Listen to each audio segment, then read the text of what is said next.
یا اللہ یا رحمان یا رحیم یا کریم۔ بسم اللہ الرحمن الرحیم۔ السلام علیکم دوستوں، آج کے اس ویڈیو میں ہم بات کرنے والے ہیں حضرت ادریس علیہ السلام کا واقعہ۔ دوستوں، حضرت ادریس علیہ السلام بابل میں پیدا ہوئے۔ ادریس علیہ السلام حضرت آدم علیہ السلام کی پانچویں پشت تھے۔ حضرت ادریس علیہ السلام کی پوری زندگی لوگوں کو نصیحت کرنے اور صحیح راستہ دکھانے میں صرف ہوئی۔ وہ لوگوں کو گناہ سے دور اور اللہ کے قریب کر دیا کرتے تھے۔ ایک اللہ کے نبی کی زندگی کا مقصد یہی ہوتا ہے۔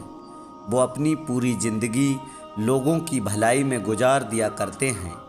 ایک وقت آیا جب ادریس علیہ السلام اور ان کے سبھی چاہنے والے بابل کو چھوڑ کر مصر کی طرف چلے گئے۔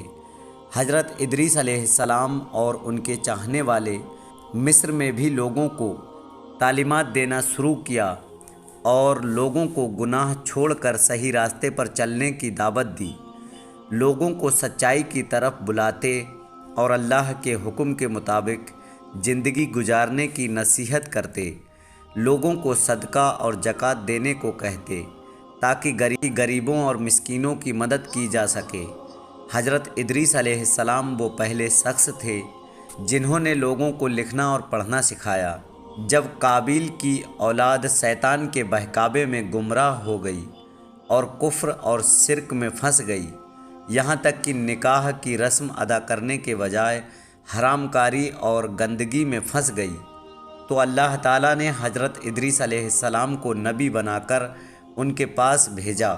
حضرت ادریس علیہ السلام نے اپنی قوم کو اللہ کے دین کا پیغام پہنچانا شروع کیا۔ بہت سے لوگوں نے ان کی بات مان لی اور کفر کا راستہ چھوڑ کر ہدایت کے راستے پر چل پڑے اور نیکی اور سچائی کے پابند ہو گئے۔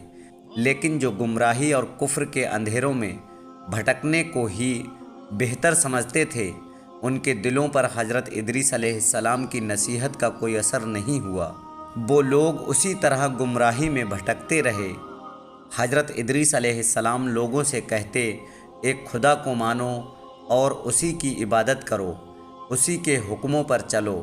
ان کی شریعت میں جتنے نماز روزے مقرر تھے، لوگوں سے ان کا پابند بننے کو کہتے، زکوٰۃ دینے اور اللہ کی راہ میں خرچ کرنے پر اور انصاف پر چلنے کی ہدایت فرماتے۔ حضرت ادریس علیہ السلام خود اتنی عبادت کرتے تھے کہ ہر دن 1000 سے زیادہ بار تسبیح پڑھا کرتے تھے۔ ان کے پاس فرشتے آتے جاتے تھے۔ وہ ان کی سنگت میں رہنا پسند کرتے تھے۔ ان کے بھلے کام اتنے تھے کہ ان کی برابری تمام مخلوق کی بھلائیاں مل کر بھی نہ کر سکتی ہیں۔ یہ بات آسمان تک پہنچی۔ فرشتوں میں کانافوسیاں شروع ہو گئی۔ اللہ سے اجازت لے کر حضرت عزرائیل صحیح صورت جاننے کے لیے زمین پر تشریف لائے۔ حضرت عزرائیل انسان کی شکل میں ادریس علیہ السلام کے ساتھ میں کئی دن تک رہے۔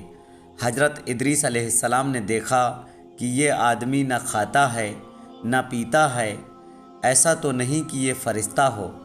جب حضرت ادریس علیہ السلام نے دیکھا کہ یہ تو عزرائیل موت کا فرشتہ ہے، تب حضرت ادریس علیہ السلام نے فرمایا، میں موت کا شربت پینا چاہتا ہوں، مجھے چکھاؤ۔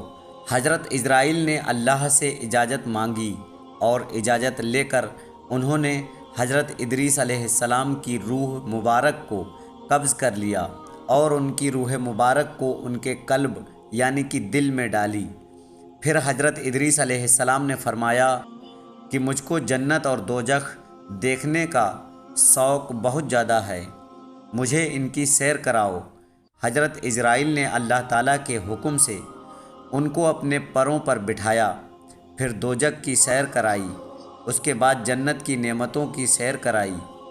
حضرت ادریس علیہ السلام جب حوروں، محلوں، باغوں اور نہروں کی سیر کر چکے تو حضرت عزرائیل نے کہا، اب میرے ساتھ جنت سے باہر چلیے اور اس مکان سے باہر آئیے۔